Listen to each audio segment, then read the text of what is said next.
Hello student, this is Palla Darbari, your host, and you're watching Palla Darbari classes. In this video, we will discuss Indian Economics Class 12th, Chapter Poverty, Volume 1. In this video, we will see the meaning and the classification of poor. We will discuss the measures for determining poverty. We will see the poverty line established estimation in India. We will see calorie based norms and its weaknesses.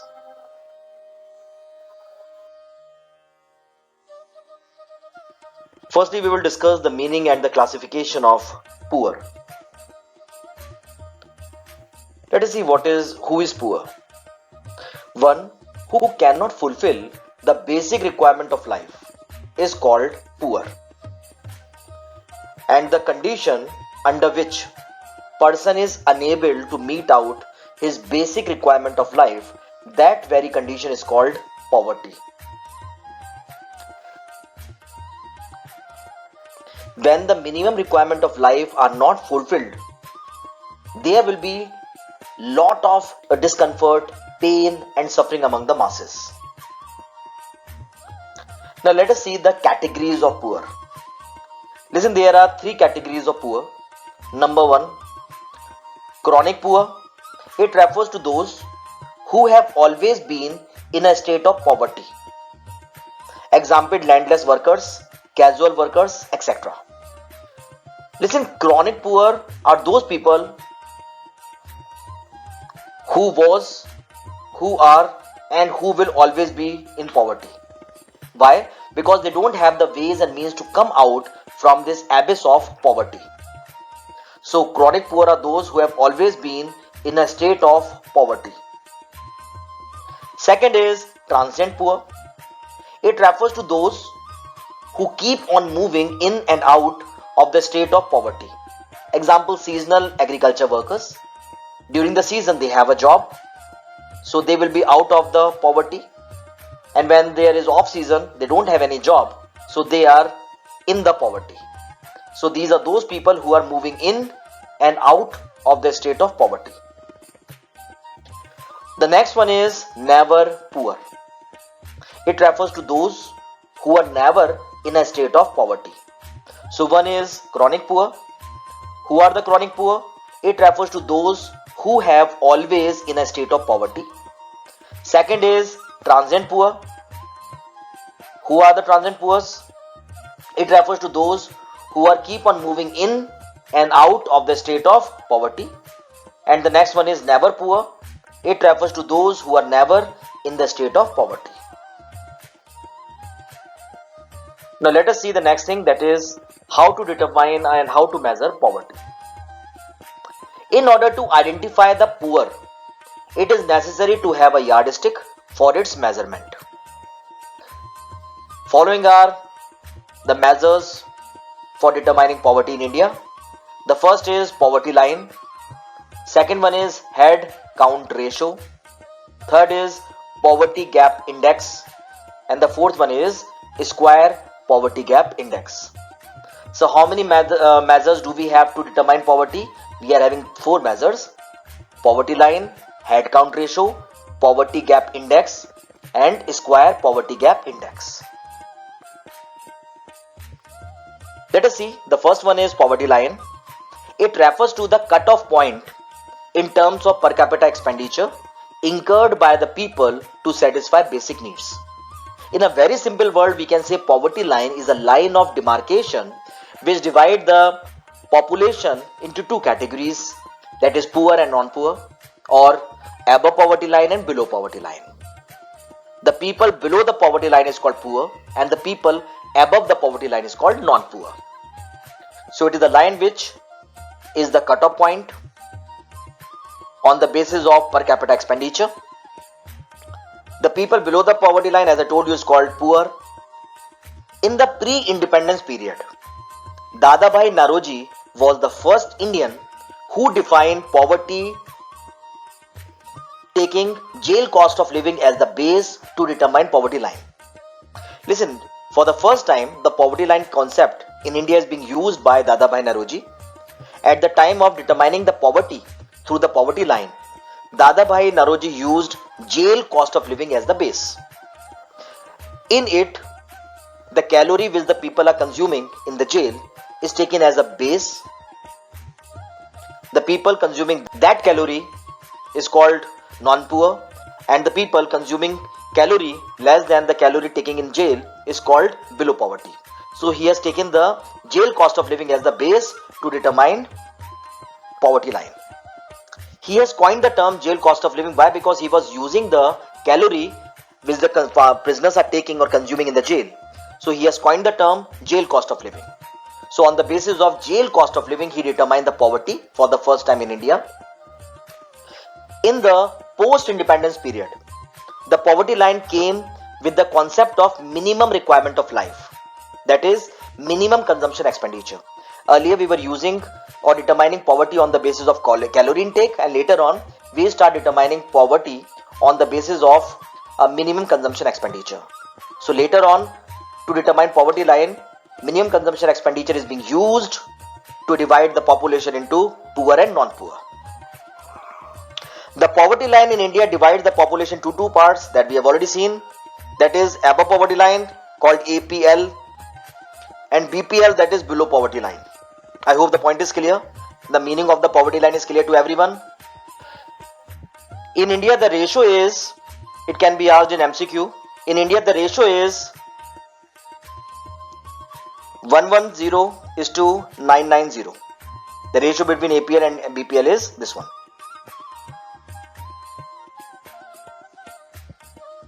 Now let us see the next method, that is head count ratio. Let us see what is this head count ratio. It is the estimation of the proportion of population below the poverty line. What it means? It means it is the ratio of the number of below poverty line out of the total population. It means the percentage of BPL out of total population is called head count ratio. How many percentage of the people are below the poverty line? That is called head count ratio. It can be represented as below poverty line people multiplied by 100 divided by total population. People means household. So in place of the people I have written household over here, and total population I have written total household. This method does not tell the depth of poverty. This method is having one problem, that is it does not tell the depth of the poverty. Depth of the poverty means what it means? Through this method we never know the condition between the poor and very poor. So this method never tells us the condition of the poor, or this method does not differentiate between the poor and the very poor. The third method is poverty gap index. It is the ratio of the poverty gap to the poverty line. So what is the meaning of the poverty gap index? It is the ratio of poverty gap to the poverty line. Poverty gap index measures the intensity or degree of poverty. Next is square poverty index. It is the weighted poverty gap index.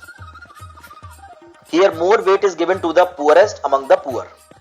Listen, these two methods are not in the syllabus, so only the definition or only the glimpses will work.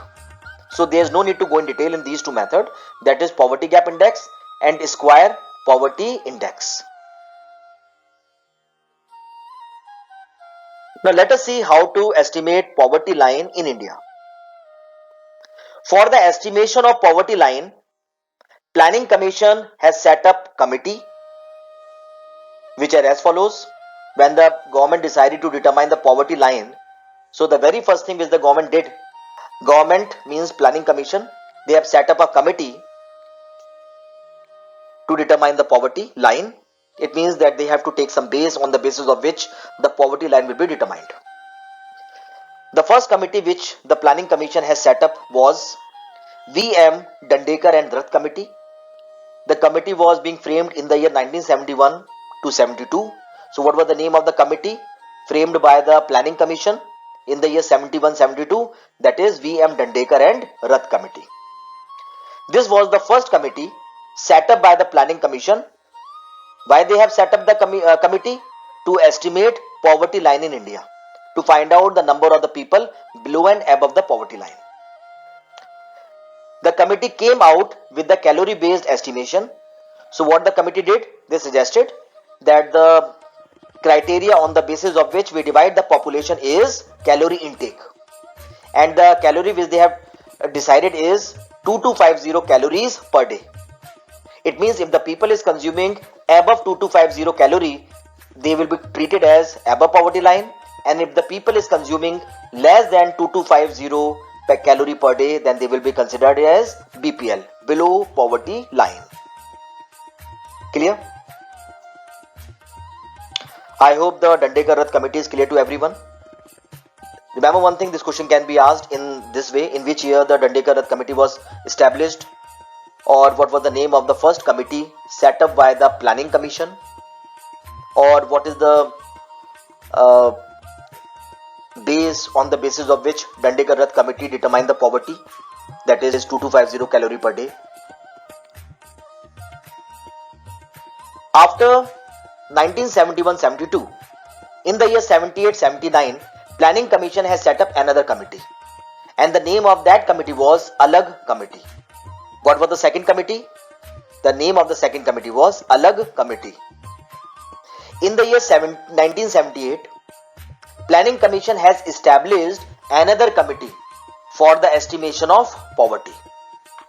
This committee divided the calorie consumption into two parts. According to this committee, the calorie consumption should be different for the rural people and for the urban areas. Why? Because the work which the people are performing in these two areas are different. For the physical exertion, more calories needed, and for the mental work, less calories needed. So this committee divided the calorie consumption into two parts. For the urban area, calorie consumption is 2100 calorie per day. So what is the calorie consumption for urban area? According to this committee, the calorie consumption for the urban area is 2100 calorie per day. For the rural area, calorie consumption is 2400 calorie per day. So for the urban area, 2100 calorie per day is the calorie consumption, and for the rural area, the calorie consumption should be 2400 calorie per day. It means that if the people is consuming in urban area above 2100 calorie per day, they are treated as above poverty line, and less than that calorie if they are consuming, they will be treated as below poverty line. And in the rural area, if the people is consuming above 2400 calorie per day, they will be treated as above poverty line, and if they are consuming less calorie, they will be treated as BPL, below poverty line. In the year 1993, another committee was set up. The name of that committee was Lakdawala Committee. What was the name of the second committee? Lakdawala Committee. In 1993, Planning Commission established another committee to establish the poverty line. This committee recommended the state-wise poverty line. This committee says that separate line should be, poverty should be determined state-wise. For Uttar Pradesh, there should be some different base to determine poverty line. For Madhya Pradesh, there should be some different base for the poverty line. It means calorie consumption should vary from state to state. So this committee recommended the state-wise poverty line. Why? Because inflation is different, so the poverty line should be calculated differently. Remember one thing, on the basis of calorie, on the basis of inflation deflation, the calorie intake also varies. So this committee, because of the inflation variation, decided that the state-wise poverty line should be followed. The recommendation of this committee is followed for the estimation of consumer price index for agriculture labor in rural area and consumer price for factory workers in urban area. Now let us see how to construct the poverty line. If we have to construct the poverty line, for example, as we have discussed that the Planning Commission set up the committee and the committee recommended and they decided how to construct the poverty line. So let us see how we construct the poverty line. The very first thing to construct the poverty line is, firstly we have to frame the definition. The first measurement of constructing poverty line is that the definition of the poverty line which is constructed by the planning commission. It means planning commission firstly define the poverty line. Fine. Remember one thing, if the planning commission is decided that the poverty should be determined on the basis of calorie intake, then accordingly the poverty should be calculated and estimated. If the planning commission has decided to estimate the poverty on the basis of monetary value of the calorie intake, then accordingly the thing should be done. So the very first thing which is needed for the determination of the poverty is the definition of poverty line, which is constructed by the planning commission. That is the first step. The second is, once we have determined the definition, once we have decided what is the base to determine the poverty. To find out the number of people above and below, the second thing is that the data should be collected from NSSO, that is National Sample Survey Office. On the basis of the data, the things can be figured out who are above and who are below the poverty line. So the first thing is definition should be framed by the planning commission, and according to the definition the NSSO collect the data, and the data should be taken from them and find out the number of people below and above the poverty line. Listen, two more things are very important relating to the data estimation or data collected by NSSO. What were those two things? Number one, at the time of collecting the data, National Sample Survey Office should give due consideration that the money should be spent on the consumption of those goods, only those goods which is being mentioned in the consumption basket. The National Sample Survey Office will not consider the consumption of the goods which is not mentioned on the consumption basket. So at the time of collecting the information, collecting the data, it is being asked from the people how much money they are spending on the consumption of the goods, only those goods which are given in the consumption basket. That is the very first thing which is always being considered by the NSSO at the time of fetching the data. The second important thing is, at the time of collecting the data, is the method which the NSSO opted at the time of collecting or fetching information.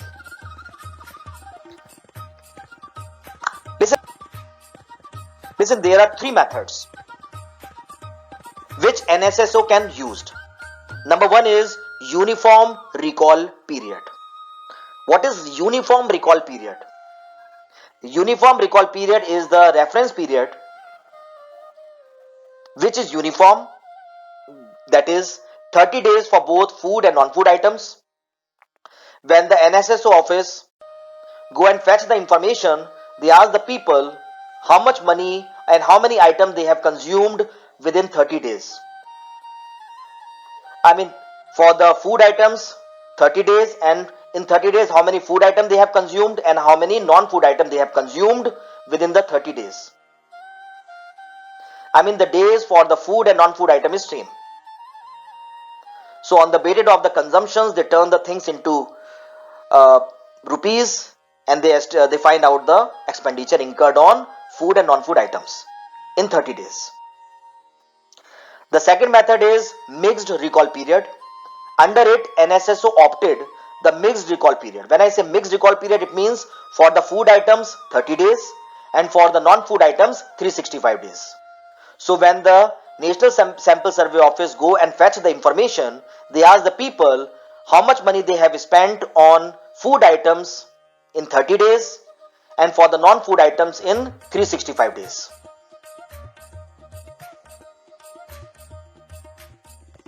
The third method which they can use is the modified mixed recall period. Under this method, for the luxurious goods which includes milk, meat, etc., 7 days is being given. It means they will go and ask within 7 days how much money they have spent on the luxurious goods, and in 30 days, within 30 days, how much money they have spent for the food item, other food items, and for the non-food items in 365 days, how much money they have spent. Listen, this method is adopted to improve the quality of data, but it is very difficult method, so it is only used once by the NSSO. I hope all the method is clear. I hope now we know how we can frame the poverty line. Fine. Now let us see the next thing, that is report on the poverty estimation. Listen, in the year 2003-4, the debate has started. The question is, debate relating to what? Actually, in the year 2004 and 2003 also, 2002 also, HRC submitted a report, and according to SCR, that is head count ratio, 26% of the people is below the poverty line. But the World Bank speaks some different language. The World Bank says that 40% of the people are below the poverty line. National Family Health Survey said that 46% of the people is below the poverty line. So the debate has started to find out the exact number of the people below the poverty line. To find out the exact number of the people, or to compose the debate, the government decided to establish a committee. For this purpose, the Suresh Tendulkar committee was formed.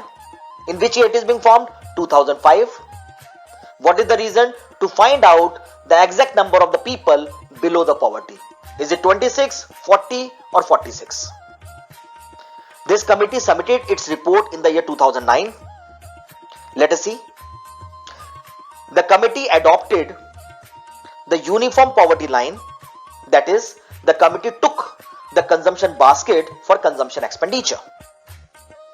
It means the committee calculated the poverty on the basis of money spent on the items given in the consumption basket. The committee recommended that education and health should also be considered. Earlier, it means before 2005, under the consumption basket only the food items is being given. But for the first time, the committee proposed that non-food items should also be duly considered. It means education and health should also be considered as the minimum necessities of life and should be duly considered while calculating the poverty line. The committee adopted, since they are considering the non-food item as well, so it suggested that we should use mixed recall period. According to the mixed recall period, it means 30 days for the food items and 365 days for non-food items. And accordingly, the data is collected for consumption expenditure.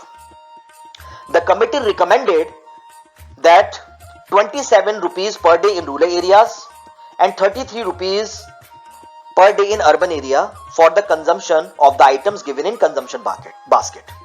If the people is consuming or spending above 27 rupees per day in rural area, they will be treated as above poverty line, and below 27 will be treated as below poverty line.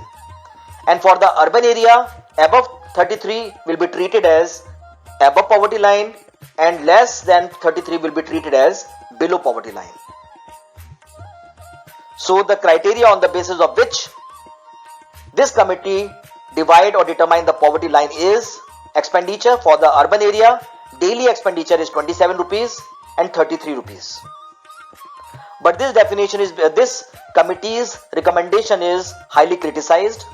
Why? Because people feel that the 27 rupees per day in rural area is insufficient, because nothing can be purchased in this 27 rupees. And the same thing, it is impossible to get anything in 33 rupees in urban area unless until you are having a direct contact with the shopkeeper who will provide the free of cost or subsidized rate the goods to you. Or the people start asking the question that in 27 rupees will the government provide the things or they will get the things from the private seller. The same thing in the urban area, the people start raising the voice. Will the government provide the goods at the subsidized rate to the people, or they will purchase it from the private seller, private shopkeepers? Okay, this suggestion is highly criticized. In the year 2012, another committee was established to subside the drawbacks of the Tendulkar committee. The name of the committee was Rangarajan Committee. It was established in the year 2012 and gave its report in the year 2014. The committee recommended a separate poverty line for the rural and the urban household. The committee adopted the modified mixed recall period. The Tendulkar committee opted the mixed recall period, and this committee, that is the Rangarajan committee, adopted the modified mixed recall period for data collection. The committee gave more emphasis to the food and non-food items. Food items, calorie plus fat plus proteins. Non-food items, education, health, clothing, house rent, conveyance. The committee recommended 32 rupees per day in rural area. So from 27, this committee increased the money to 32 rupees in the rural area, and from 33, this committee increased the money to 47 rupees per day in urban area for the consumption of items given in the consumption basket. Still the problem is the same. In 47 rupees, you really think the people can sustain their livelihood in urban area, and 32 rupees they can survive in rural area?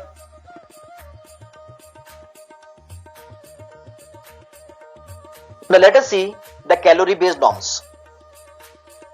Presently in India, the poverty line is defined on the basis of monetary value of the consumption basket required to consume a minimum number of calories. It means how much money is being needed to consume the minimum consumption needed. It is argued that the calorie based norms to determine the poverty line is not sufficient. It has some major weaknesses. In this calorie based norms, we will discuss the weaknesses of this calorie based norms. The first weakness is does not indicate the extent of poverty. What it means? It means this mechanism does not differentiate poor from the very poor, because of which it becomes very difficult for the government to make policy to provide comfort or to improve the conditions of very poor people, or to revive the condition of a very poor people. Second weakness is inappropriate proxies. This mechanism uses monthly per capita expenditure on food. People spend the money on food items and non-food items out of their income. Most of the time, people are spending less money on food items and more money on the non-food items. But according to this method, if fixed money is not spent on food items, or if the money fixed on food item is not spent, that very person will be treated as below poverty line. Maybe possible the person is above poverty line, but since he is spending less money on food items as fixed by the government, so that very rich person may also be treated as below poverty line. So this is the shortcomings of this method, that is inappropriate proxy. The third is ignores other related factors. Listen, this mechanism does not consider various important factors such as healthcare, safe drinking water, etc., which is also necessary. But in this method, healthcare facility is totally ignored. Next is fails to consider social factors. Under this method, ill health totally ignored, political freedom totally ignored. So this is one drawback of this method. Let us see the type of poverty. This topic is very important. Let us see the classification of poverty. Listen, there are two ways for the classification of poverty on the basis of the ability to fulfill the minimum needs, and the second base on the basis of which poverty is determined is on the basis of region. on the basis of the ability to fulfill the minimum needs. Poverty can be classified into two types. Number one, absolute poverty, and number two is relative poverty.